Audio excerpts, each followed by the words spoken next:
So hey guys, this is Aakash Kumar Sao.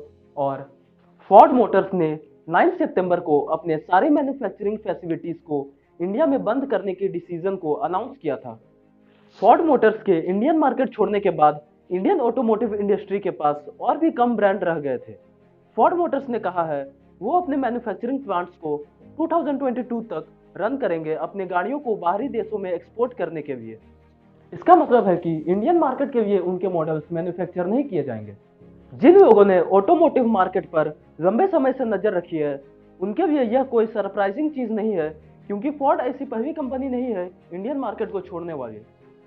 इससे पहले भी हार्ले डेविडसन, शेवरोलेट जैसी बड़ी बड़ी कंपनीज इंडियन मार्केट को छोड़ चुकी है। तो सवाल ये आता है कि क्या ये सारे ब्रांड्स किसी एक कारण की वजह से इस मार्केट को छोड़े हैं या सभी के कुछ अपने अपने डाउनफॉल्स थी। फोर्ड मोटर्स 1995 से इंडियन मार्केट में है। ऑल्दो यह कंपनी 1926 में इंडिया में आई थी, लेकिन उस समय के इंपोर्ट रेस्ट्रिक्शन के कारण यह कंपनी रुका रहा। फिर Ford Mahindra and Mahindra limited के साथ एक जॉइंट वेंचर के रूप में सामने आया और कंपनी का नाम बदलकर फोर्ड इंडिया प्राइवेट लिमिटेड कर दिया गया। अब बात कर लेते हैं फोर्ड मोटर्स के डाउनफॉल्स के कुछ मेन रीजंस के बारे में। Number 1, poor sales conditions. Customer ने हमेशा से ही फोर्ड को पसंद किया है, लेकिन यह पूरी ऑटोमोटिव इंडस्ट्री एक डाउनफॉल फेस कर रही है। लोगों के पास मार्केट में बहुत सारा ऑप्शन अवेलेबल था, जिसके कारण फोर्ड की डिमांड पिछले कुछ सालों में कम होती गई। जो आप इस डाटा में क्लियरली देख सकते हो कि फोर्ड की मार्केट शेयर 2011 में 3.9% से गिरकर 2020 में 2.39% ही रह गई थी। और ऊपर से इस कोरोना पैंडेमिक में बहुत कम लोग ही कार खरीद रहे थे, जो इस कंपनी को और लॉसेस में लेकर चली गई। Number 2, immense losses.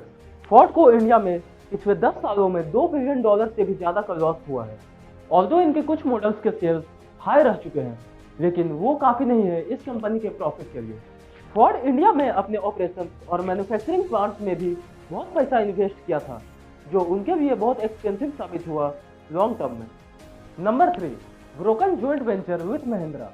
Ford Motors और महिंद्रा के बीच के जॉइंट वेंचर के कारण कंपनीज कम इन्वेस्टमेंट में ज्यादा कार प्रोड्यूस कर पा रही थी। दोनों कंपनीज को 3 नए एसयूवीज और एक इलेक्ट्रिक कार के प्रोजेक्ट पे काम करना था, लेकिन यह प्रोजेक्ट बीच में ही रुक गया क्योंकि दिसंबर में इस जॉइंट वेंचर को तोड़ना पड़ा, जिसके कारण उनकी सेल्स लगातार गिरने लगी, जो बताता है कि फोर्ड मोटर्स इस जॉइंट वेंचर पे कितनी डिपेंडेंट थी।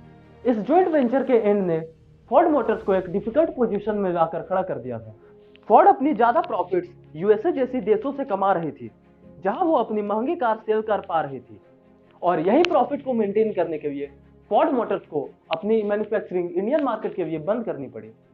सो आज के लिए बस इतना ही। अगर आपको इस वीडियो से कुछ नया सीखने को मिलता है तो इसे लाइक करें, शेयर करें अपने दोस्तों के साथ और सब्सक्राइब करें ऐसे ही इंटरेस्टिंग बिजनेस एनालिसिस के लिए। Thanks for watching.